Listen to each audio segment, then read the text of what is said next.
Shatamanam Bhavati serial episode 1128 29th November 2024 ఏం జరిగిందో చూద్దాం. సత్య అమ్మవారు వచ్చినట్టు ఊగిపోతూ ఉంటుంది.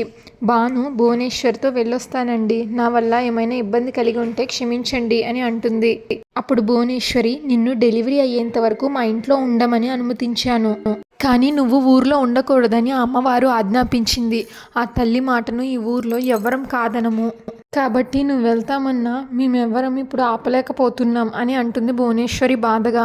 అప్పుడు భాను, జగన్మాత ఆలోచన అదే అయితే ఆపగలిగే శక్తి ఎవ్వరికీ ఉండదండి అని అంటుంది. అందుకే నేను ఉండాలి అనుకోవట్లేదు, వెళ్ళడానికి మీ అనుమతి తీసుకుంటున్నాను అంటూ మురారి వైపు తిరిగి వెళ్ళొస్తాను అని చెప్తుంది భాను. ఇంకా సత్య కంగారు పడిపోతూ ఉంటుంది. మనసులో ఇలా అనుకుంటుంది, విషం కలిపిన పానకం ఇచ్చి నువ్విప్పుడు వెళ్ళిపోతే నన్ను బ్రతికించేదెవరు, ఈ విషయం నేను బయటికి చెప్పలేను, ఏం చెయ్యాలి ఎలాగా అని కంగారు పడిపోతూ ఉంటుంది. భాను వెళ్ళిపోతుంటే సత్య గట్టిగా అరుస్తుంది, ఆగు అని. ఇలా రా అంటుంది సత్య. అప్పుడు జయ, అదేంటమ్మా తనని వెళ్ళిపోమని చెప్పావు కదా, వెళ్ళిపోతుంది, మళ్ళీ ఎందుకు పిలుస్తున్నావు అని జయ అంటే, నీకేం తెలీదు, నువ్వు నోరు ముయ్యి అంటుంది సత్య. చెప్పాల్సింది నేను, చెయ్యాల్సింది మీరు అని సత్య అంటుంది. అప్పుడు భువనేశ్వరి, చెప్పు తల్లి, నీ నిర్ణయం ఏంటో చెప్పు అని అడిగితే, రాధ ఈ ఊర్లో ఉండకూడదు, నా నిర్ణయంలో ఎలాంటి మార్పు లేదు అని సత్య అంటుంది. కానీ రాధ ఇప్పుడు ఒట్టి మనిషి కాదు, అలాంటి ఆడపిల్ల ఒంటరిగా వెళ్ళడం మంచిది కాదు. అప్పుడు జయ, అదేంటమ్మా తప్పు చేసింది అని మీరే అన్నారు కదా అని అంటుంది. దానికి సత్య, నిన్ను నోరుమూయమన్నానా అని అరుస్తుంది. అమ్మవారు మాట్లాడుతుంటే నువ్వు ఎదురు తిరిగి మాట్లాడతావేంటి అని ఊగిపోతుంది సత్య. ఇప్పుడు ఊర్లో ఒక ఆవిడ జయాని, నువ్వు ఆగమ్మా, ఆ తల్లి ఏం చెప్పాలనుకుంటుందో చెప్తుంది కదా, నువ్వు మధ్యలో అడ్డుపడద్దు అని అంటుంది. గర్భవతి ఈ ఊరు నుంచి వెళ్ళడం నాకు ఇష్టం లేదు, అందుకే తను పురుడు పోసుకొని ఆ తర్వాత ఈ ఊరు నుంచి వెళ్ళాలి, ఇది ఊరిని రక్షిస్తున్న నా మాట అంటూ ఊగిపోతుంది సత్య. నా మీద నమ్మకంతో ఈ ఊరిని పరిపాలిస్తున్న నా భక్తురాలి భువనేశ్వరి మాట అని సత్య అంటుంది. నా మాట పొల్లుపోదు, తన మాట తప్పు కాదు, అందుకే భువనేశ్వరి చెప్పినట్టుగా ఈ రాధ పురుడు పోసుకున్న తర్వాతే ఈ ఊరు నుంచి వెళ్ళాలి అంటూ ఊగిపోతూ ఉంటుంది. అప్పుడు మాత్రం తనని ఎవరు ఆపద్దు అని సత్య ఊగిపోతుంటే, అప్పుడు మురారి, చాలా సంతోషం తల్లి, అంతవరకు మాకు అనుమతించావు కదా, ఈ ఒక్క మాట చాలు అని అంటాడు. జయ షాక్ అవుతుంది. మొత్తం ప్లాన్ మొత్తం పాడు చేసింది అని అనుకుంటుంది తన మనసులో. అయినా దీనికే వచ్చింది, ఇలా మాట్లాడుతుంది అని జయ మనసులో అనుకుంటుంది. ఇంకా ఊరి వాళ్ళు బిందెలో పసుపు నీళ్ళు తెస్తే, పంతులు గారు పసుపు నీళ్ళు పొయ్యండి అమ్మా, అమ్మవారు శాంతిస్తుంది అని అంటాడు. పసుపు నీళ్ళు పొయ్యంగానే సత్య ఒకసారి కళ్ళు తిరిగి పడిపోయినట్టుగా నటించి ఒక నిమిషం అయిన తర్వాత లెగిసి, నాకేమైంది అని అంటుంది. అప్పుడు జయ, ఏమీ లేదు సత్య, నీకు అమ్మవారు పూనింది అని అంటుంది. అప్పుడు మురారి, చూసావా రాధా, అమ్మవారు కూడా తన నిర్ణయాన్ని మార్చుకుంది, నిన్ను ఇక్కడే ఉండాలి అని చెప్పింది అని అంటాడు. ఇంకా పంతులు గారు, అమ్మవారికి నైవేద్యం పెట్టాలి కదా, పదండి అని అందరూ గుడి లోపలికి వెళ్తారు. ఇంకా రాధ అక్కడి నుంచి వెళ్ళిపోతుంటే సత్య వెనకాలే వెళ్ళి, రాధ విషానికి విరుగుడివు రాధా, లేదంటే నా ప్రాణం పోతుంది అని అంటే, అప్పుడు భాను, నువ్వు ఆడింది నాటకమని నాకు తెలుసు, అందుకే విషం కలిపానని నేను అబద్ధం చెప్పాను అని అంటుంది. కాబట్టే నువ్వు నిజాన్ని చెప్పి నీ నాటకాన్ని రక్తి కట్టించావు అని అక్కడి నుంచి వెళ్ళిపోతుంది భాను. ఇంకా పోలీస్ స్టేషన్లో రుద్రప్ప చేత సైన్ తీసుకుంటారు. చూడు రుద్రప్ప, బెయిల్ వచ్చిందని నువ్వు పూర్తిగా రిలీవ్ అయ్యావు అని అనుకోకు, నిన్ను ఈ కటకటాల వెనకాల ఉంచకుండా మాత్రమే నీకు బెయిల్ ఇచ్చారు, 2 రోజులకు ఒకసారి వచ్చి ఇక్కడ సైన్ చేసి వెళ్ళు అని చెప్తాడు పోలీస్ ఆఫీసర్. ఒకవేళ పొరపాటున నువ్వు సంతకం పెట్టలేదే అనుకో, నీ బెయిల్ రద్దవుతుంది, మళ్ళీ నువ్వు జైలుకి వెళ్లాల్సి ఉంటుంది అని అంటాడు. అప్పుడు రుద్రప్ప, చూడండి పోలీస్ గారు, మా ఊర్లో నేను మహారాజులా బతికాను, తప్పించుకోవాల్సిన అవసరం నాకు లేదు, పారిపోవాల్సిన అవసరం అంతకన్నా లేదు అని అంటాడు. ఇంకా తన దగ్గర పిఏ, రుద్రప్ప గారు, ఇప్పుడు మీరు ఊరికేనా అండి వెళ్ళేది అని అంటాడు. అప్పుడు రుద్రప్ప, లేదురా, 2 రోజులకు వచ్చి సంతకం పెట్టాలని ఎస్ఐ గారు చెప్పారు, అంత దూరం నుంచి ఇక్కడికి రోజు ట్రావెల్ చేయాలంటే కష్టం అని అంటే, ఇప్పుడు మీరు ఊరికి వచ్చినా మీకు ప్రమాదమే లేండి, అక్కడ ఊరంతా మీ మీద పగతో రగిలిపోతుంది, అందరూ గొప్పగా చూసుకునే కుటుంబాన్ని మీరు అంతం చేయాలి అని అనుకున్నారు, ఇప్పుడు మీరు ఊరు పొలిమేరలో అడుగు పెట్టారనుకోండి, అక్కడే మిమ్మల్ని చావచెత్త కొట్టి చెవులు మూసినా అడిగేవాడు ఎవ్వడో ఉండడు అని ఆడంటాడు. అరే, నువ్వు నాకు పదే పదే గుర్తు చేయక్కర్లేదు, ఇన్ని రోజులు ఏ రూపాన్ని అయితే దాచి మంచిగా నటించానో ఆ నిజ స్వరూపాన్ని ఆ రాధ బయట పెట్టింది, దాన్ని ఈ జన్మలో నేను మర్చిపోను అంటాడు రుద్రప్ప. ఏ కుటుంబం పతనం చూసి ఆ ఊర్లో పెత్తనం చేయాలి అని అనుకున్నానో ఆ ఊర్లోనే వాళ్ళ కాళ్ళు పట్టుకునేలా చేసింది ఆ రాధ. ఆ రాధని మాత్రం నేను ఊరికే వదిలిపెట్టను, నా పగను ఊరికే వదిలిపెట్టను అని రుద్రప్ప అంటే అప్పుడు అతని దగ్గర పెయ్యే బంజరు భూమిలో బంగారం పండించాలని కలగన్నట్టుంది. అది కళ అని వాళ్ళు ఎప్పటికి తెలుసుకుంటారో అని అంటాడు. ఊర్లో అడుగు పెట్టలేని పరిస్థితి వచ్చిందండి మీకు, ఇంకా పగలు ప్రతీకారాలు ఏంటండి వదిలేకుండా అని అంటాడు. అప్పుడు రుద్రప్ప అతని మీద చేసుకోబోతుంటే లాయర్ సార్ ఇది పోలీస్ స్టేషన్ అని గుర్తు చేస్తాడు. అప్పుడు ఆ రుద్రప్ప పాలేరు నన్ను కొట్టిందని వాళ్ళని బతికి పట్టకంటించలేదు, అలాంటిది నేను పుట్టి పెరిగిన ఊర్లోకి నన్ను రానీకుండా చేస్తే ఊరికే వదిలేస్తాననుకున్నావా? ప్రాణం ఉన్నంత వరకు పగుంటుంది కదా, తీర్చుకునే అవకాశం కోసం ప్రతి క్షణం ఎదురు చూస్తాను అని అంటాడు రుద్రప్ప. వెళ్ళు, నువ్వు ఇంటికెళ్ళు అని అంటాడు ఆ పిఏతో. ఆడు ఇంటికి వెళ్ళిపోతాడు. ఇంకా రుద్రప్పతో లాయర్, చూడండి రుద్రప్ప గారు, బెయిల్ వచ్చింది, ఇంకా నేను ఫ్రీ అయిపోయాను, ఏం చేసినా చెల్లుతుంది అని మాత్రం అనుకోమాకండి, ఎలాగైనా సరే బెయిల్ రద్దు చేయాలని పోలీసులు కూడా చూస్తూ ఉంటారు, మీరు చాలా జాగ్రత్తగా ఉండాలి అని అంటాడు. ఇంకా ఇంటికి వచ్చాక సత్యాన్ని జయ తిడుతుంది, అసలు నీకు బుద్ధుందా, ఎంతలాగా ప్లాన్ చేశాను ఎవరికి అనుమానం రాకుండా ఆ దరిద్రాన్ని ఇంటి నుంచి పంపించేద్దామని, నిన్నును తమ్ముణ్ణి కలుపుదామని ఎన్ని కలలు కన్నాను, మొత్తం అబాస్ పాలు చేసావు అని జయ తిడుతుంది. అప్పుడు సత్య, నా పరిస్థితుల్లో నువ్వుంటే నీకే తెలిసేది, నేను పానకం తాగాక అది విషం కలిపిన పానకం అని ఆ రాధ వచ్చి నా చెవిలో చెప్పింది అని అంటుంది సత్య.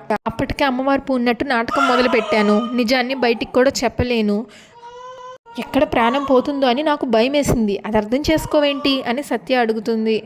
నువ్వింత పిచ్చిదానివి కాబట్టే అది నిన్ను అంతలాగా ఆడిస్తుంది, గుడి ప్రాంగణంలో దానికి విషం ఎలా దొరుకుతుంది, అయినా నువ్వు అమ్మవారిలా నాటకం ఆడుతున్నావని దానికి ఎలా తెలుస్తుంది, పానకం తీసుకొచ్చి తెలివిగా నీకు అదొక మాట చెప్పింది, తెలివి తక్కువ దానిలాగా నువ్వు భయపడి చచ్చావు అని జయ అంటే అప్పుడు సత్యం, బాగుందమ్మా, బయటుండి నువ్వెన్ని కబుర్లన్నా చెప్తావు, కానీ అప్పుడు నా పరిస్థితుల్లో నువ్వుండుంటే నువ్వు కూడా షాక్ అయి ఉండేదానివి అని సత్య అంటుంది.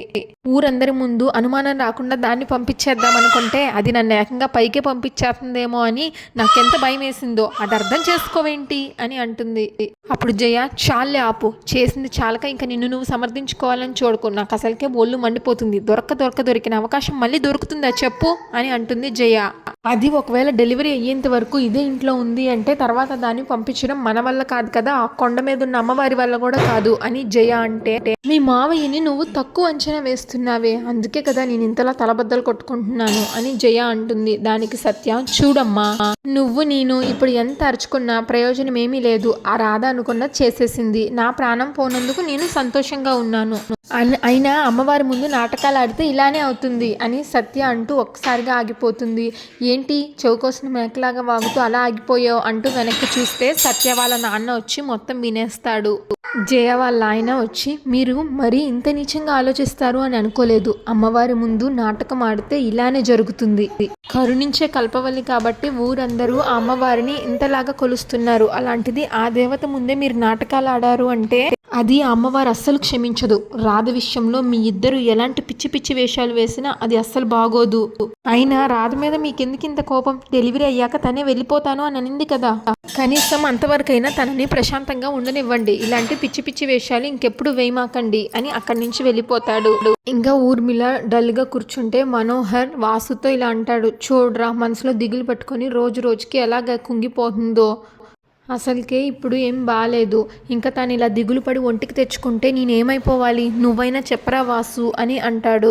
అప్పుడు వాసు, చెల్లమ్మ, ఈ ఇంటిని నడిపించాల్సిన మనిషివి నువ్వే ఇలా దిగాలుగా ఉంటే ఇంకా ఇంటి సంగతి ఏమవుతుంది చెప్పు అని అంటే దానికి ఊర్మిళ ఏడుస్తూ, నాకు పెద్దరికం ఉంది అని మీరంటున్నారు అన్నయ్య, కానీ నా మాటకి విలువేముంది చెప్పండి, పిల్లలు బాధపడుతూ ఉంటే నేను తట్టుకోలేనని మీ అందరికీ తెలుసు, కార్తిక్ గురించి ఆలోచించే కదా నేను ఒక నిర్ణయం తీసుకున్నాను, కానీ వాడు నా మాటని వినిపించుకోవట్లేదు, నా బాధని పట్టించుకోవట్లేదు, అలా అని వాడేమన్నా సంతోషంగా ఉన్నాడు అంటే వాడు భాను మీద బెంగతో కుంగిపోతున్నాడు, ఏ రోజుకైనా తిరిగి వస్తుందంటే ఆశతో అందరం ఎదురు చూస్తాం, కానీ ఇంకా భాను ఎప్పటికీ తిరిగి రాదని తెలిసి కూడా ఆ మనిషి మీద ఆలోచనలు ఆశలు పెట్టుకుంటే మానసికంగా కృంగిపోతామని నా కొడుకుకి నేను చెప్తున్నా కూడా వినటం లేదు, ఇంకో పక్క చాందిని పార్దు ఎలా ఉన్నారు అనేది మనందరికీ తెలిసిందే కదా. పిల్లల పరిస్థితి ఇలా ఉన్నప్పుడు నేను ధైర్యంగా ఎలా ఉంటానన్నయ్యా అంటూ ఏడుస్తుంది. బాధపడకుండా ఎలా ఉంటాను అని ఊర్మిళ అంటుంటే మనోహర్, ఊర్మిళ పిల్లలు చిన్నగా ఉన్నప్పుడు వాళ్ళని కంటికి రెప్పలాగా కాపాడుకుంటాము. అప్పుడు కూడా మనం వాళ్ళకి కావాల్సింది ఇవ్వకపోతే ఏడ్చి మారం చేసి వాళ్ళు అనుకున్నది సాధిస్తారు. కానీ ఇప్పుడు పిల్లవాళ్ళు పెద్దవాళ్ళు అయిన తర్వాత వాళ్ళు ఇప్పటికీ మన మాట వినాలి అనుకోవడం ఎంతవరకు రైట్ చెప్పు. కార్తిక్ తన మనసులో మాట చెప్పాడు. కార్తిక్ భానుని మర్చిపోలేను అని అంటున్నాడు. అది కుదరదు అని మనం ఎలా చెప్పగలం? భాను లేదని కార్తిక్ కూడా తెలుసు. కానీ భాను జ్ఞాపకాలతోనే ఉంటానన్న కొడుక్కి వద్దని మనం ఎలా చెప్పగలం? మనకి అన్నీ ఇచ్చిన ఆ భగవంతుడు ఈ బాధనిచ్చాడు అని సరిపెట్టుకోవడం తప్ప మనం ఇంకేం చేయగలుగుతాం అని మనోహర్ అంటాడు. వాసు, లేదురా, పిల్లల విషయంలో ఏ చిన్న ఇబ్బంది కలిగినా తల్లిదండ్రులకి తట్టుకోలేనంత కష్టం అనిపిస్తుంది. నా నుంచి నా కూతురు, నా బంగారు తల్లి దూరం అయిపోయింది అనే నిజం నాకు తెలిసినప్పుడు నా గుండె బద్దలైపోయింది. అది పిల్లల విషయంలో తల్లిదండ్రులకు ఉండే బాధ్యత. ఇప్పుడు చెల్లెలి బాధ నాకు అర్థమైంది. ఈ ఇంట్లో మళ్ళీ సాధారణ పరిస్థితి రావడానికే కదా చెల్లెమ్మ ఇదంతా చేస్తుంది అని వాసు అంటే మనోహర్, నిజమేరా, కానీ అది అందరూ అర్థం చేసుకోవాలి కదా. మరీ ముఖ్యంగా కార్తిక్ తెలుసుకోవాలి కదా. వాడు కాదు అంటే కొట్టి చెప్పడానికి వాడేమన్నా చిన్నపిల్లోడా? గొడవ పెట్టుకోవడానికి పరాయివాడు కాదు. నచ్చ చెప్దామంటే వినే పరిస్థితుల్లో లేడు. ఇంకా ఏం చేయగలం అని మనోహర్ అంటే దానికి ఊర్మిళ, అదే కదండి నా బాధ కూడా. అశాంతి పోయి ఎప్పుడు ఇంట్లోకి శాంతి వస్తుందో తెలియక కంటికి మింటికి ఏడుస్తున్నా వాడు మాత్రం మారేలాగా కనిపించడం లేదు అంటూ బాధపడుతుంది. ఇంకా కార్తిక్ బాధగా భాను ఫోటో చూస్తూ, ఎంత అన్యాయం చేసావు భాను, ఎప్పటికీ నా తోడుగా ఉంటాను, నా చెయ్యి విడవను అని అన్నావు. కానీ ఇలా నన్ను శాశ్వతంగా వదిలేసి నువ్వు వెళ్ళిపోయావు. నీ జ్ఞాపకాలతో బతకడం ఎంత బాధగా ఉందో, ఎంత భారంగా ఉందో నీకేమైనా అర్థమవుతుందా? ఇంకా కార్తిక్ అలా బాధపడుతూ ఉంటే వాసు అక్కడికి వచ్చి, బాబు ఏంటయ్యా ఈ కన్నీళ్ళు, ఊరుకో అని అంటాడు. మనసులోని బాధను ఎవరితోనూ పంచుకోకపోతే అది ఇలా కన్నీళ్ళ రూపంలో బయటకు వస్తుంది. దాన్ని నువ్వు ఎంత తుడిచినా ఆగవు అని అంటాడు వాసు. ఈలోగా నీలిమ అటుగా వస్తూ వింటుంది. ప్రాణమైన మనిషి వదిలి వెళ్ళిపోయి ఎప్పటికీ రాదు అని తెలిసినప్పుడు ఆ గుండెలు ఎంత భారంగా ఉంటాయో ఆ బాధను నేను ఇప్పుడు అనుభవిస్తున్నాను అని కార్తిక్ అంటాడు. దానికి వాసు, నా కూతుర్ని ఇంతలా ప్రేమించే వ్యక్తి దొరికినందుకు సంతోషపడాలో, నిన్ను ఇలా వదిలి వెళ్ళిపోయినందుకు బాధపడాలో నాకు అర్థం కావట్లేదు అంటూ బాధపడతాడు. భాను నాకు కూతురైనా నన్ను అమ్మలాగే చూసుకుంది, కంటికి రెప్పలాగా నన్ను కాపాడుకుంది. అలాంటి కూతురు ఇంకెప్పటికీ రాదు, మట్టిలో కలిసిపోయింది అన్న నిజం తెలిసినప్పుడు ఈ గుండె ఎంత బాధపడిందో, అసలు నేనెందుకు బతుకున్నానో తెలుసుకోలేకపోయాను అని అంటాడు. అలా మాట్లాడకండి మావయ్య అంటాడు కార్తిక్. నా భానుకి మీరంటే ఎంత ఇష్టమో నాకు తెలుసు, మిమ్మల్ని చూసుకోవడానికి నేనున్నాను అంటాడు కార్తిక్. ఇప్పుడు వాసు, జీవితమే ఇంత, ఒక మనిషి వెళ్ళిపోతే ఆ మనిషి చేసే స్థానంలోకి ఇంకొకళ్ళు వస్తారని నువ్వే అంటున్నావు. మరి నీ జీవితంలో నుంచి భాను వెళ్ళిపోయింది, మరి ఇప్పుడు నీ జీవితం ఒంటరి అయిపోకూడదు కదా.